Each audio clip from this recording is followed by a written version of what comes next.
Now, in other news, diplomatic efforts to end the war in Ukraine are focused today here in Paris. President Emmanuel Macron is hosting a summit of the so-called Coalition of the Willing at the Elysee Palace. Dozens of heads of states are attending. Donald Trump is not. He has instead sent Steve Witkoff, who played a key role in the Gaza ceasefire, and his son-in-law, Jared Kushner. Now, also at the Elysee Palace today is our reporter, Clovis Casalis. He's with me on the programme now. Clovis, first of all, just tell us a bit about what the goals are at this meeting today. Well, the summit has just begun, and we've seen all of the participants arrive. 27 heads of state, all government, 35 participants in total. They did not stop to say a few words here. We saw notably German Chancellor Merz or Danish Prime Minister Mette Frederiksen, but they went straight in. Emmanuel Macron did come out to wish Happy New Year to the journalists standing here in freezing temperatures. This meeting, this summit, highly important for the coalition of the willing. The entourage of the French president telling us it's all about convergence. And there's been a draft statement leaked to Reuters and AFP with several key points, notably that the coalition of willing says that allies supporting Ukraine stand ready to commit to a system of politically and legally binding guarantees that will be activated once a ceasefire enters into force. And also worth pointing out in this draft statement, according to Reuters, that there will be a US-led mechanism to make sure to monitor this ceasefire, and it will be supported, of course, by all of the members of the coalition of the willing, which gathers the staunchest allies of Ukraine. And Clovis, how significant do you think it is that while Donald Trump himself is not behind you in the Elysee Palace today, Jared Kushner and Steve Witkoff are there? Well, it is important indeed, because it's the first time you have a US delegation attending these talks of the coalition of the willing.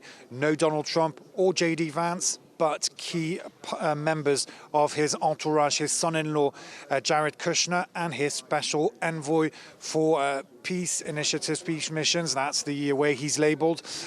Steve Witkoff. They had lunch with Emmanuel Macron and Ukraine's President Volodymyr Zelensky. Surely they had a lot to talk about. Paris is convinced that there has been a change at Washington. Many were dubious of Donald Trump at first. Would he fully support Ukraine? Well, now there's a belief here among the coalition of willing that Donald Trump does want an immediate end to the war in Ukraine, and especially that he is ready to fully support Ukraine. And that's why, according again to this draft statement leaked to Reuters and AFP, that there would be these legally binding agreements and this UN-led mechanisms in order to monitor a possible ceasefire. And again, all of these ideas come after a ceasefire is reached. And for the time being, it's not reached. No agreement, of course, with Russia. And Clovis, just finally, look, there are divisions, aren't there, within the so-called coalition of the willing on Ukraine. But at least when it comes to European leaders on Denmark and Greenland and threats by Donald Trump towards that, there is unity, and there's been a statement to that effect today.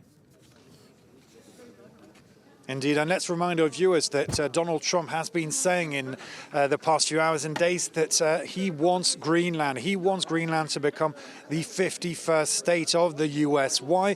For national security. That's what Donald Trump says. Well, European leaders have now released a statement today, a few hours ago, saying that it is Greenland it's a priority for the security of the international security and transatlantic security as well.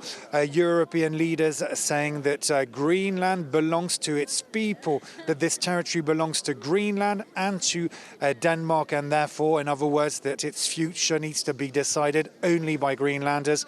and Danes, and at the same time not antagonizing the US, but saying quite the opposite, saying that it's a collective work to ensure the security in that part of the world for the Arctic island, collectively meaning the US and Europe. And in this statement, leaders also stressing that this is part of NATO. Denmark and Greenland are part of NATO, and that therefore it's crucial to work hand in hand with the US.